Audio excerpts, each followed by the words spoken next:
see what the problem is. Okay. Now you should be able to see me. So once again, welcome to the stream, guys. I appreciate you being on tonight. So for I'm pretty new at this streaming in general. So my name is Larry.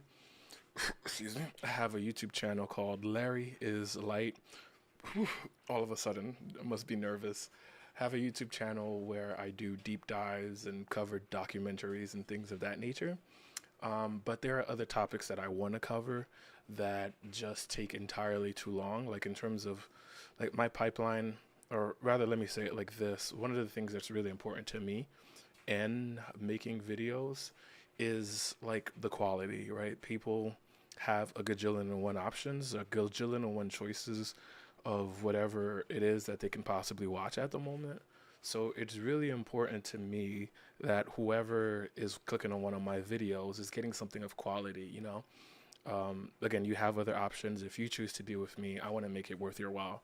So, with that being said, when I'm making videos, it takes a very long time from the research to learning about the topic to recording the videos as well as editing the videos. I'm kind of a one man band. So, everything kind of falls on my shoulders, or I'm the one who kind of has to do everything. But with that being said, there are topics that I do want to cover, that I do want to talk about, that I'm also passionate about. But again, I don't have the free time to make like a whole, because it takes me like on 2 weeks on average to make a video. So some of these topics you got to hit them kind of while they're hot or while they're fresh or strike while the iron's hot. I think that's how you say the saying. So I kind of have to do it that way. So this is why I want to live stream, because I just want to be able to cover those quick topics quickly, and as soon as they pop into my head, and maybe do a little bit of research and learn a little bit more about these topics with you guys. So if you're in the chat right now, if you're watching whether on YouTube or you are on Twitch, welcome, welcome, welcome once again.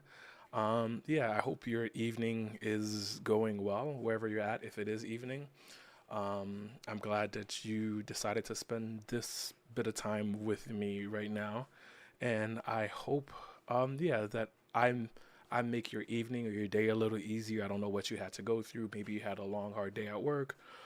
Maybe you have relationship issues or whatever else it may be. But I hope that this is a space where you can come, where you can relax, where we can chat, where we can talk and get to know each other a little bit better, as well as talk some topics. So I very much welcome the interaction. It helps me know if I'm headed in the right direction. Perhaps I'm talking about one particular thing, but there's another side of the topic that you'd prefer to talk about or you'd prefer to cover. And the only way that we can cover that is if you let me know. And yeah, we can get to it. So, once again, welcome. As you probably can see by the title of the stream, we'll be covering one topic in particular this evening, and that topic is season two of live action One Piece. So I'm a big One Piece fan. I started off all the way back in the days of Four Kids. You know, I had that dub. So if you ask me, like everyone be hating on Sanji because they're like, oh, in the Four Kids dub, he doesn't have a cigarette, he has a lollipop. I thought that was the coolest thing ever as a kid, you know? Like when he had the I've got that in front of you to kind of show you. I guess I can use this where like he would have the can you see it in the screen? Okay, yeah. So he'd have the lollipop and then he treated it like a cigarette and I just thought that that was so cool. Um yeah, so and funny enough, like even though it wasn't really part of like Oda's creation of One Piece, and it was something that the dub decided to invent. It's funny that like that's something that I can actually see Oda doing. You know, having a gag character who smokes lollipops as if they were cigarettes. So again, I thought that was pretty cool. Um, with that being said, I'm a up to date manga reader, so like you know the anime. I gotta admit I'm a little bit behind on the anime. I am a one pace watcher, so meaning that I can't do the week to week of releases anymore from Toei because they're just so slowly paced. And I believe with One Piece switching to a seasonal release. Hopefully that gets fixed because I am a straw hat. Like I want to be around for the ride and support it in any way that I can. But oh my goodness, the pacing and the anime is just horrible. So I'm I'm caught up on One Piece. So One Piece has edited all the way up to the first half of Egghead Island. So I've seen all of that. Um, I'm waiting for the second half to get released on One Piece as well, and then I'll be caught up in that regard.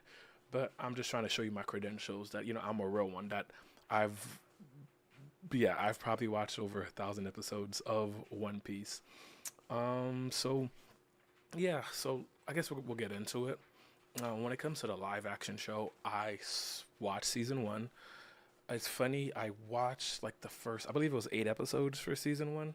I watched the first 6 episodes and then I stopped. It wasn't that good to me. And I wanted to love it. I wanted to succeed. Again, I'm a huge One Piece fan. So yeah, it warms my heart to know that the anime that's doing, like the anime live action adaptation that's doing the best right now is One Piece. But nonetheless, wasn't a huge fan. And the reason I, in particular, wasn't a huge fan of season one was because. Why didn't I like season one again? Sorry, let me just change my screen real quick. Maybe something a bit more visually appealing for whoever decides to join us. And they're like, oh, I just see this guy talking. So I just want to have like a cool image up to kind of. Yeah. Okay, I got a cool image. Now, let's switch to it. Okay, you should be able to see my really cool image now. Um, yeah, so where was I at? If you're in the chat, you can remind me. Okay, yeah, so for season one, yeah, season one of the live action, I was not a huge fan. I wanted to love it. I think, let's see, the castings, they look great. Um, I don't like Nami's hair at all, but that's neither here nor there. That's being nitpicky. If like, I'm pretty sure the actress is, I don't know her name. It looks like she's wearing a wig, and wish she could have committed to dyeing it. Maybe I don't know. I just don't like it.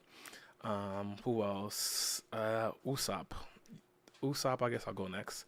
I don't like how Usopp was used in season one, and maybe he was just as annoying or quote unquote useless in the anime way back when, and I just don't remember because we all just love Usopp so much now. But yeah, didn't like Usopp. Again, I think with the exception of Nami, the castings they look great. Meaning like Usopp looks like Usopp, Luffy looks like Luffy.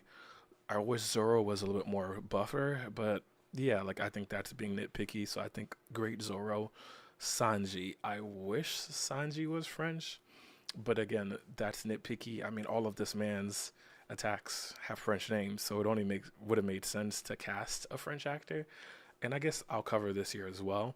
Um, yeah, I think to a certain degree they kind of did do that, but One Piece, like the anime in and of itself, is so diverse. Even amongst our main crew, we have humans, we have devil fruit users, we have princes. Sanji's a prince.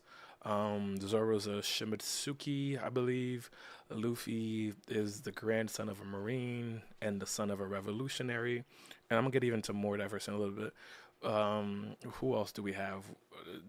Chopper is a human reindeer hybrid. We have a fishman in Jinbei. We have a skeleton in Brook. So like even like visually looking at the crew, they're all very diverse. And I believe like with the live action One Piece, we kind of had the chance to kind of um how you say kind of have like a very cool international cast. And to a certain degree, that's exactly what happened, right? But like we could have cast people who fit the roles in terms of who Oda had in mind for those characters. I believe it's in SBS somewhere. People have asked them like what the nationalities of every Straw Hat would have been, and Oda gave answers for where every Straw Hat would have been from. Hold on. And maybe they did try, and this is the best that they can do. And like again, I'm this is me nitpicking right now. I think overall they did a great job. Besides Nami there, as you can see by the picture, I wish Usopp's nose was long, but I can see how that would probably like would be hard to translate in live action. So they had to do what they had to do. Get some more water. Let me just make sure I'm in frame for camera. Okay, if I'm sitting more this way, you can see me. Okay, so I'll talk more like this. Make sure you can hear me as well if I sit more this way. Sorry, I'm just moving my mic. Me mic. Me moving me mic. Okay. What was that? Diversity. Yeah, so besides Nami not looking like Nami to me, I think the rest of the crew more or less looks like the crew. Again, I just wish Sanji was French. Would have been really cool to have a French actor saying those French attacks because, yeah, he doesn't have the right accent for it. But again, I forget his name, but I've seen his stuff online. The guy who's playing the character of Sanji, he's very dedicated to the role. Believe he's learned how to cook for the role, as well as like he's actually doing a lot of those stunts. From what I heard, Zoro's actor is also doing a lot of his stunts as well. So kudos to them for taking this seriously. Um, Now those were my nitpicks. Um, my first big gripe about season 1 of One Piece, the live action show, is like how goofy it is in a sense. And I'm gonna explain what I mean by that. It's goofy, like okay, now I have the words. It's like I don't know what audience this is for. Like you would say, like okay, perhaps it's for like the anime people, but like the anime people have the anime, and the anime has only gotten better and better, with the exception of the pacing. So it's like if you want to make like a live action anime, then like like we don't need that because we already have the anime and it's great as is, right? Probably the number one anime of all time. So that's that. I'm going somewhere. My mind, it just does this from time to time. Yeah, so we if we ever needed that, we have that. But I'm having a hard time understanding what audience this is for. What audience this was created for. Actually, give me 1 second. Okay, sorry, I just had a notification pop up. Yeah, I'm having a hard time understanding what audience this was for, just from the perspective that it's so childish at times and yet so mature at other times that, like, okay, you can be goofy and do like little, okay, I have a perfect example. If you've seen, the other day I was watching Sonic and Knuckles, let's look that up as well. No, Sonic 3 Shadow. Okay. Let's look up Eggman. Okay. Can I make this bigger? Open image in new tab. Okay, I think this is a great visual for what I want to talk about. So when I was watching Sonic 3, Sonic the Hedgehog 3, whatever, the other day, um, I didn't love Jim Carrey's performance. But the reason I didn't, but like I think it still worked because the reason I didn't love Jim Carrey's performance is because I thought it was too childish. You know, he had a lot of those little one-liners and hee hee ha ha, those little kid jokes. And again, personally, as a 30, I think I'm 33 now. As a 33-year-old man, wasn't quite that funny to me. You know, I could have done without it. I wish he was more of a serious villain. But I have like nephews and nieces, you know, who are of the single digit ages and they eat the stuff up. They think it's hilarious. So I had to learn to understand that, okay, this movie is made for that generation and for that audience. they'll sneak in something here and there, like, or an Easter egg here and there for somebody of my generation. But this movie wasn't particularly made for me. Like, it's made for me to take them to go see and they enjoy, and I chuckle here and there. So from that perspective, good on you, Jim Carrey. You be hilarious. You be funny, Eggman, and let the kids laugh. But also, this movie, the Sonic movie, Sonic 3, doesn't take itself overly seriously. And what I mean by that is that, like it's not really covering adult themes. I don't think anybody's died in any of those movies or anything of the sort. Is there swearing? I don't remember. If there is swearing, it's few and far between. So again, it's pretty clear that like the target demographic for this movie is children. And if you're an adult and you watch this, like understand like we might sprinkle like an appetizer in there, like here and there for you, but you're not the target demographic. Can't speak. The target demographic is the children. So that's why that's why I'm confused by the live action One Piece is because in some ways it's just as goofy as Jim Carrey's performance in the Eggman movies. I said Eggman movies. In the Sonic movies, they're just as goofy. They're just as silly. Their one-liners are just as boo, right? From that perspective, but the themes that they cover in the show are also very adult. Like there is a lot of death. There's way more death in this show than there is in the anime. And if anything, you could argue that the anime is more clearly for older kids, right? So it's weird that like if you watch season two and episode one, Miss Robin or Miss All Sunday as she's still called at that point in time, she's out here killing Marines. And in the anime, we know Robin to have a dark sense of humor. She's always making jokes about people dying and so on and so forth. But you never really see her doing it. You'll see her like quote unquote break a neck and it'll crack, but it's implied, and you usually understand that those characters aren't actually dead. They're just passed out or whatever. But here she's stabbing people with their own weapon. She shot somebody with their own gun. So it's very clear that Robin is not to be tried. She's not to be played with. And like again, they're covering the adult themes of even death. So cool. Like you can have that tone. But if you're covering the adult theme of death and there's a lot of swearing, Buggy in particular cusses like a sailor, or maybe cusses like a pirate would be more accurate to say. So yeah, like if you're showing all of those things, cool, cool, cool, but you can't have it both ways because if I'm letting my 9-year-old niece or nephew watch this, I don't want them hearing all that swearing. But the campiness, the overacting, and the zaniness is made for them and not for me.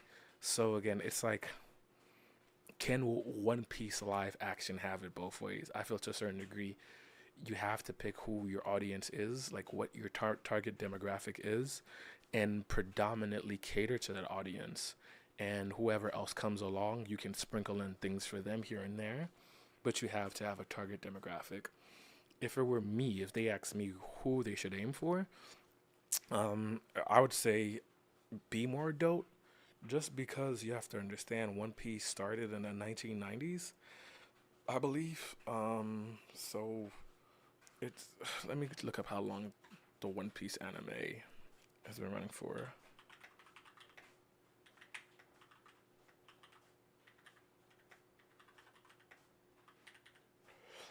I believe it's close to 30 years. Okay, 26 years. So after 26 years, yeah, okay, the manga started in 97, but the anime's been running for 26 years. So a lot of the audience who grew up with the anime, like a lot of us who were kids watching the Four Kids dub, are now all adults. So it's like you can get away with not showing as much death and not cussing as much. I personally don't need the cussing at all, but you can get away with not doing that in the anime. But now, like, oh hey, this generation has grown up. Let me reimagine it as like more of an adult thing for them. Um, that would make sense. Another show that I think does a great job of that is, well, it's never like particularly for kids, but I think once I learn how to type, you'll see. Bel Air. I was a huge fan of this show. I'm sad to see it go. This might not be high quality, but uh, let's see how big it. Okay, can I just okay? Yeah. So I was a huge fan of Bel Air. Personally, I liked Bel Air. This might be sacrilegious, but let me find another picture. Sorry, before I say what I'm gonna say.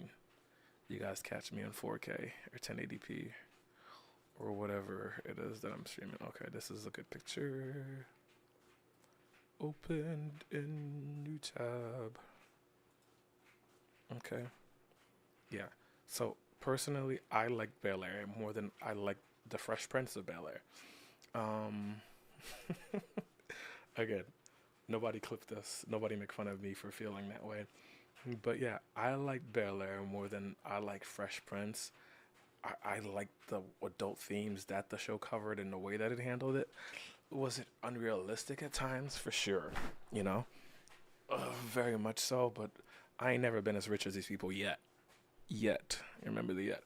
I ain't never been as rich as these people, so like of course I don't understand the context of like is well no, let me say even if I'm not haven't been as rich as them, like I'm pretty sure that's not how kids in Bel Air are actually living to a certain degree. Are there some kids like in high school who are that wild and that crazy? For sure. But is it all the kids? No. But anyway, what I'm trying to say is that Bel Air decided what audience it wanted to target or how it wanted to reach out to their audience. So they picked a tone. And this tone of this one was a dramatic series. Whereas this one, The Fresh Prince of Bel Air, or yeah, The Fresh Prince of the Bel Air was comedic in tone. And they both played in their lanes. Now, were there any serious scenes in The Fresh Prince of Bel Air? Absolutely. I still remember that scene with Will Smith and Uncle Phil when his daddy didn't come. And what did Will say? Why don't he love me? Why don't he love me? Like, again, great scene, right? We all remember that. So there is definitely drama in The Fresh Prince of Bel Air. And there are humorous moments in this show. Can I recall any of them at the moment? No. So maybe this show isn't as iconic as The Fresh Prince, but that's okay, right? They both picked a lane, and that's where they stayed. Whereas this, both season one and season two, has not picked a lane.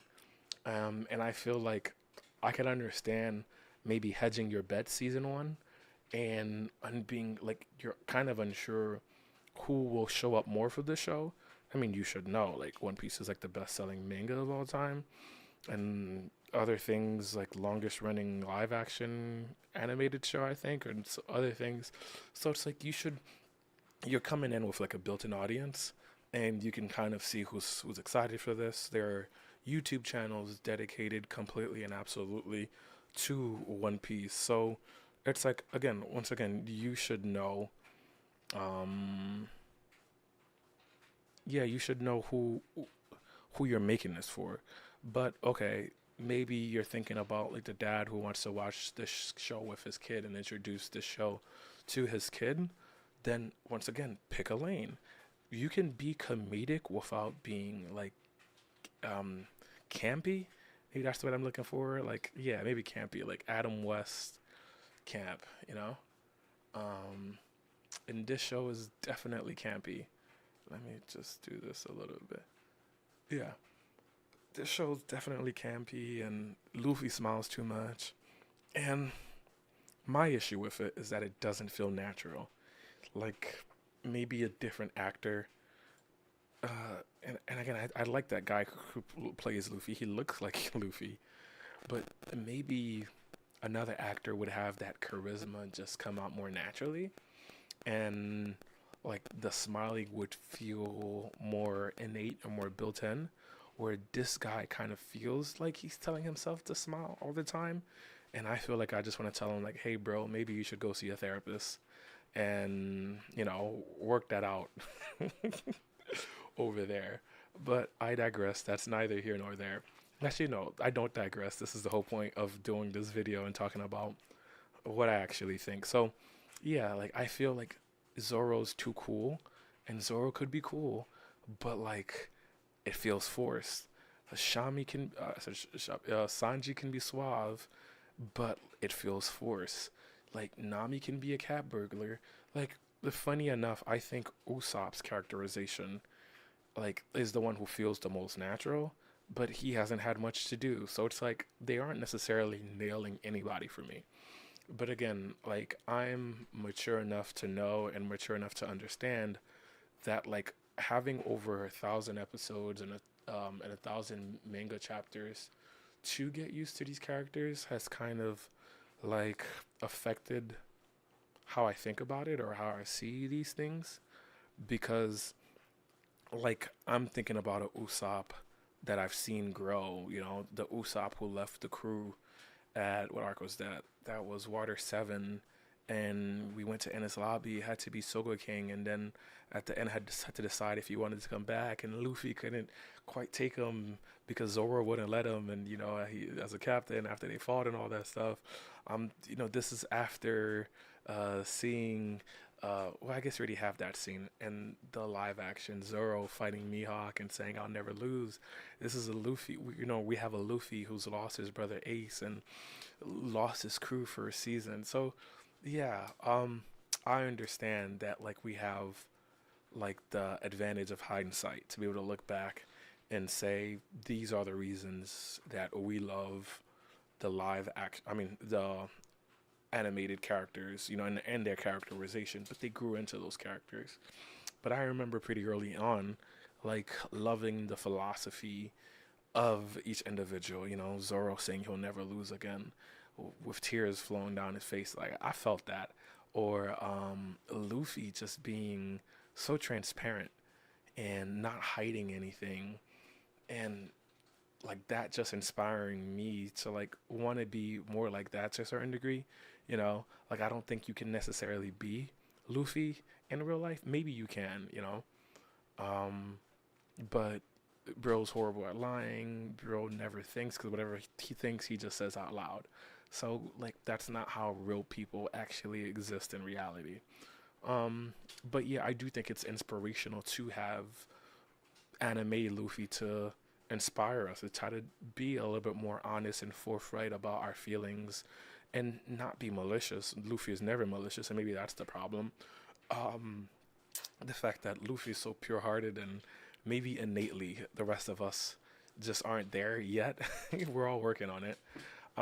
So yeah, so like, I can see that being like we have that bias of who these characters are and how we've grown with them. Whereas these guys, we don't quite get that, and maybe they're developing that, but they also have the source material. They know where these characters are going. I don't know if they've actually watched the anime or read the manga. I'm sure all they couldn't have been familiar with all of it to begin with, and it's a lot to have to catch up on if you aren't like there from the beginning, especially if they're not watching on One Piece and they got the regular Toei animation speed. Yeah, essentially they're cooked. Um, so with that being said, where was I actually? Let me take a second. I'm gonna handle something, and then I'll come back and I'll give you a little bit more of my thoughts about where we're at. Okay.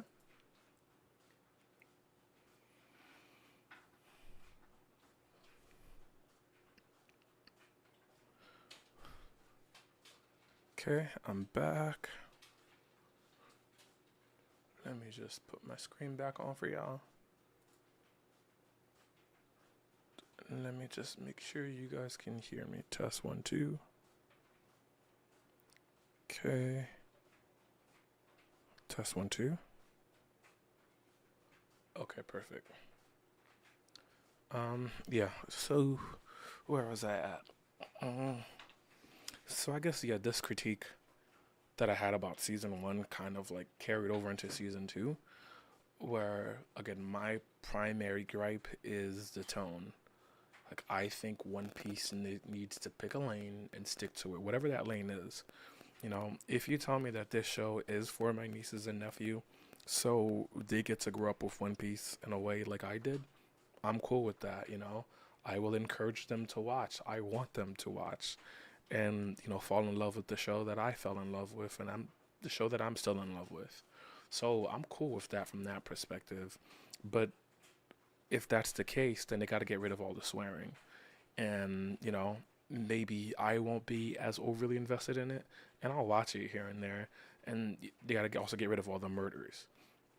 I'm cool with that. But if you tell me that um, this show is for older folks, is for young adults and adults, then the acting has to change. Like they have to kind of, I guess they're overacting to a certain degree. Like if this was a play, I could understand why they're acting the way that they're acting, right? Because they always say like in plays, you have to like be more dramatic with your movements to kind of convey like the same emotion or the same feeling. I'm cool with that, but this is not a play. This is a TV series with a lot of money invested into it. So with that being the case, then maybe you guys should like be more subtle in the acting and not be as campy and attack like the like Luffy can still be happy and go lucky, but he doesn't have to be smiling every single scene, you know? When he's not angry about something. Like he can be like toned down and be a little bit more normal, because I feel like we as an audience would connect more with a real person who is more normal than who's just smiling all the time. And because Luffy does that in the live action adaptation, he kind of feels like a psycho. Like who's creepier, Luffy or Buggy? Like Buggy's nose for sure is weird. And again, I'm cool with them having like weird looking characters. Like by all means, do you? Like I'm here for it. I prefer it. Like if anything, I think it's so cool that they actually decided to adapt so much of what was animated, like in terms of Zoro's hair being green and Nami's sister, I forget her name right now, having blue hair and all these other things, and Buggy having the nose that he has. You also meet Bartolomeo in episode one, I believe. You meet him and he has no eyebrows and he looks weird, but hey, I'm all for it, right? That's pretty cool. The fishmen looking, have no right looking as close to their manga adaptations as they do. So I'm happy that they like went that far in terms of the visuals, but the characterization is where I have the issue. Is where I feel like things need to be like beefed up a little bit. And again, if you agree or if you disagree, let me know your thoughts in the comments, like or in the chat, or if you have any questions or if there's anything that like you want me to talk about in particular regarding the show, please say so and we can discuss it. But yeah, where was I at? Yeah, the characterization. I just feel it's so bleh, like they feel weird, like like they're forced, like it's forced, and yeah, and I think because it's so forced and so unnatural, like I'm pretty sure like these gals and guys and gals are great actors and actresses, but they're forcing so much that it's kind of taking me out of the story a little bit, It's taking me out of the suspension of disbelief. Like, like if you told me that this was a world of serial killers, and if I hang out with this crew, they're gonna take me on their ship and kill me, I'd believe you, because they smile too much, or they're a little too happy, or they're a little too unrealistic for real people. And I guess that's the main thing that I wish the live action would adapt. Um, I'm glad that we're moving more towards the world where we can get faithful comic book or manga adaptations as opposed to like the X-Men of the early, what was that, 2000s, 2010s maybe. I don't remember when X-Men came out. I'm sorry, y'all. But like the X-Men of that time where they couldn't wear yellow spandex because what were you expecting yellow spandex? I think we've all seen that iconic line. So I'm glad that we've moved away from that world where that's not the way that we think anymore. But I also think that it's weird that they act like, so I guess, yeah, this one is too much like a comic book in real life, you know. There's a balance. Let me see. I guess the Marvels, right? We're not gonna talk about, when I say the Marvels, I don't mean the Captain Marvel movie. No, I mean like Marvel in general has kind of learned to walk that fine line. Like when you watch what came out lately, like the new Fantastic Four, or what other good Marvel, the Avengers movies. Like they're very good at adapting things that are from the cartoons or the comic books, and making it realistic in live action. Granted, I also know that the budgets are different, and maybe like, that's part of why things are the way that they are. But this is One Piece. Give One Piece the money it needs to look the way and feel the way it deserves to feel. But yeah, so it's like Marvel does a great job of picking and choosing what from the comics to adapt and what's just too crazy to exist in our reality. Like even Thanos, big purple guy, didn't feel funny. Like, there are maybe too many quips in Marvel. I'll give you that. But like, it still feels like a world that you can actually kind of live in. Whereas this One Piece world, like, I don't know. I wouldn't want to live here. And I think the beauty of One Piece is that we should want to live in a world. And that brings me to another point that I wanted to bring up, which is um, the the world in and of itself. One of the most beautiful things about reading One Piece is that it makes you want to go on an adventure.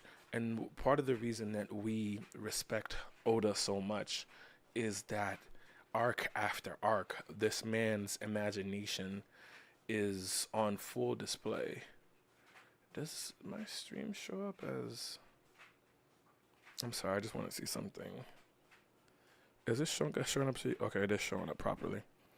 My bad. Yeah, so arc after arc, Oda's imagination is on full display.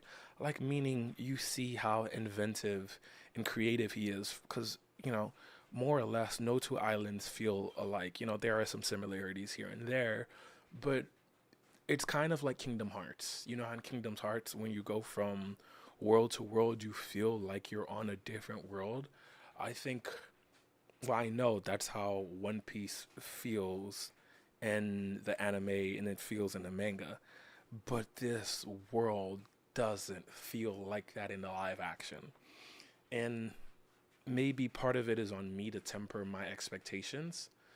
Part of it is on me to understand that like budgets and like realistically, you just can't travel from island to island or place to place or build the worlds to look so drastically different and beautiful and imaginative and creative as it does in the manga, in the anime. And also like budgets are different where like Oda just has to draw what he sees in his mind, but to bring a lot of these things to life here in our reality would require like a lot of CGI artists, and their time constraints.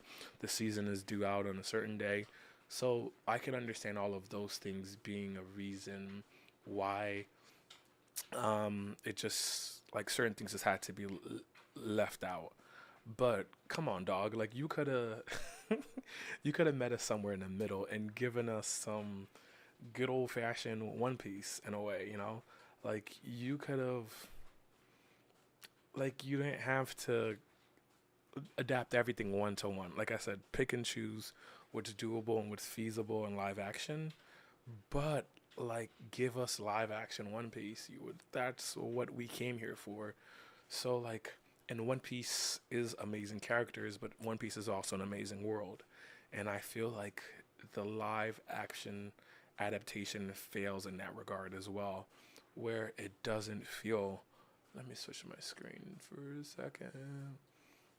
Oh, wrong one. I'm sorry. I'm sorry. Yeah, it doesn't feel like the world we've come to know and love. it feels like drab and dry set after drab and dry set. Um, so yeah, like I said, I get it that certain things had to be axed and cut out, but yeah, you could have met us somewhere in the middle. You could have given us like you know some variation in the islands, the way that people dress, and so on and so forth. And I don't like if I didn't know where I was at because I know so much from the manga and the anime, I probably wouldn't recognize the towns like because they aren't that different. Maybe I could see you could tell Logtown. Um, yeah, because it has like paved roads. Maybe because I'm just looking at it right here. But if I had to describe it to a person, and to be fair, I guess Logtown wasn't that impressive of an island in the anime, but I guess that was more so for plot in terms of seeing um, the place where Gold Roger was executed, as well as Luffy being up on that platform and so on and so forth, Smoker. So yeah, we appreciate what it was, but I want okay another great example. Let me pull it up so you know what I'm talking about. Avatar, blue people.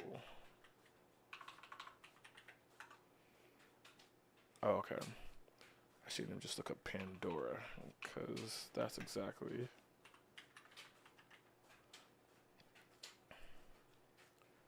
And again, I understand that these are different budgets, but I'm just trying to make a point here. I just realized that I'm not sharing my screen, but just give me 1 second. I'm gonna make sure you see it. Make sure you see what I see. Okay, I've pulled it up. Okay, so now you can see what I see. Look at that world. Look at that Pandora. I would want to go and visit this Pandora because this Pandora looks so cool and it's so different. And like, if we're being honest, I've only seen the first two. I haven't seen Fire and Ash yet. Maybe this is it's something that I'll do like a stream about as well. But the first two avatars, like one was your introduction to Pandora. Two is the Way of Water, and you're underwater and you're seeing all the fish Navi. Okay, like I hope you're here with me with this analogy. The point that I'm trying to make is that I don't think either movie has this incredibly amazing plot or storyline. Um, I know everybody has kind of like beaten this comparison to death, but well, they all say Dances with Wolves, but when I saw it, I said Pocahontas. I'm like, I don't to a certain degree, I don't get why everyone's acting all crazy and loopy about this movie because this is just Pocahontas with aliens. Like that's legitimately what I thought. And again, I'm not the only one who's made that comparison, but this was before the age of the internet, like where at least where I was online. So this wasn't an opinion that I formed after, watching a few YouTubers or a few Twitch streams and coming away with someone else's opinion and making it my own. Like in the theater in real time, that was my understanding or my takeaway from the movie. So, should he give me a second?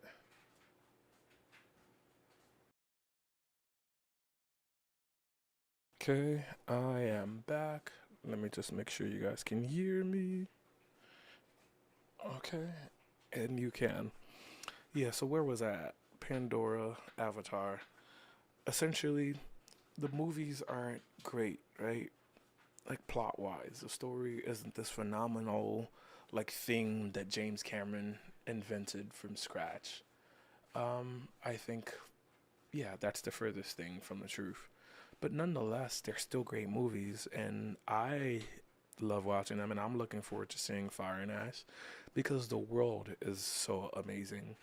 But in my opinion, the world of One Piece doesn't lose out to the world of Pandora. Like, that world is just as amazing, if not more so, in many ways more so, because like we have so many different islands, and of course we haven't gotten to some of the coolest islands yet, and maybe to a certain degree, like some of that's been toned down, and like later. Well, I guess that's not true. We're like anime wise, we're an Egghead right now, and Egghead's so cool.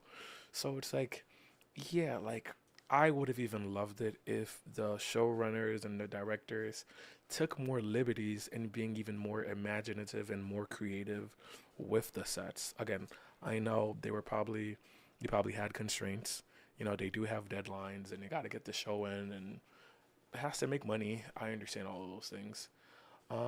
But yeah, like I think my point still stands that like creativity is one of One Piece's superpowers. And I don't see that superpower on display in this anime adaptation. So it's like it feels soulless to a certain degree. Like I believe the people who are making it love it, but it captures so many elements of the anime, but the spirit isn't quite there, you know? So these are like, do I want the show to stop? Absolutely not. I want it to keep on going. And I will continue to tune in and support because more One Piece is always a good thing. But I just hope that like they adapt or at least takes or maybe other people are saying the same things and they have the same takeaways as what I'm saying on today's stream, that like hey, maybe these are things that we should try doing and adapting for the how many more seasons they're gonna make. Again, I don't know how much longer they're gonna go on, but yeah, I think they really should. Yeah, they really should like consider finding that spirit. You know, toning down the acting and toning up the creativity in the worlds. Maybe that's the easiest way to sum it up. Um, I think if they do that, that will be a much better show. Besides that, I think the castings are great. I don't always love the acting, but again, I think in part it's because they're overacting, like I said earlier.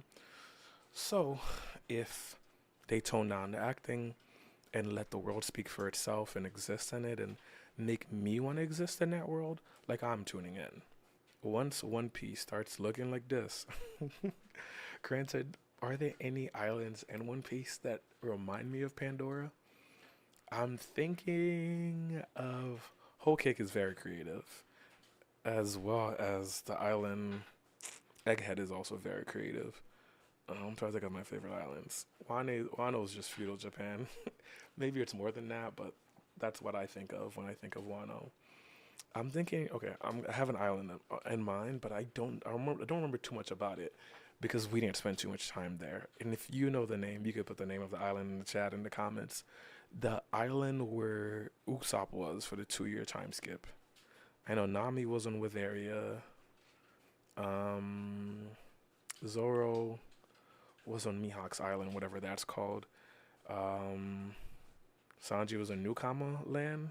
I think that's the name of that island. So yeah, so I'm pretty familiar with a lot of the names of the islands where they're at, but I just don't remember the name of the island where Usopp, the island where Usopp was. And if I remember correctly, like that island was like living, it was sentient. I keep on putting the wrong thing up. Sorry. Okay, I need like the little thingies. Yeah, got I gotta invest me in one of those. Um, but yeah, that island, which was basically like a living island, and it was like a giant Venus flytrap. I could be wrong, but that's how I remember the island being. But in terms of reminding me of Pandora from Avatar, I think that's the island that most reminds me of that world. And um, yeah, and of course they're saying the show's not gonna run that long, and I get why. And I know things have to be cut because you only have 8 episodes per season. But like, you want to live in the world of Lord of the Rings, you know, the where the hobbits live in the Shire. I believe the Shire looks cool. Um, you want to live in the world of Pandora, and I can understand that it's a movie. But the movie's long, and they have to animate those planets for the whole movie. But they do it nonetheless, and the result is James Cameron's keeps on making a lot of money with these movies, and people keep on going to see them. So yeah, like essentially invest in your world. If you invest in your world literally, then fans we'll invest in your world literally as well, you know. We'll invest our time of wanting to see the sets and so on and so forth. And who knows, maybe I'm just making the stream because I wasn't invited to Japan for the season 2 premiere. But hey, who knows? Maybe this channel will be big enough by season 3 and they'll fly your boy out there because, you know, I could work on my little bit of my konnichiwa. I got my little arigato gozaimasu. Hit him with the nani, the classic, you know what I mean? If I mess up and hurt somebody, I'm gonna say, gomen, gomen. So yeah, I've been working on my Japanese a little bit, just a little bit, just a tad, in case they ever invite me out there. Um, but yeah, overall, those are my thoughts on the live action adaptation of season 2 of One Piece. I guess the thoughts also go for season 1. But I want to hear from you in the chat or in the comments. Let me know what you think. If you agree, you can't see me anymore. Brother, ooh. Okay, I should be clear now. Yeah, so let me know what your thoughts are about the live action adaptation of season 2 or of just One Piece in general. Thank you for being on. Please consider supporting via Patreon, YouTube, whatever you're watching on, Twitch, whatever it is. Just know I appreciate you taking time out of your day to be here with me. And I hope I made your evening or your day or your morning a little easier whenever you're tuning in to watch this stream. And yeah, like I've said it before in my videos, and I guess I'll continue to say it. The goal and the mission is to be able to do this on a full-time basis.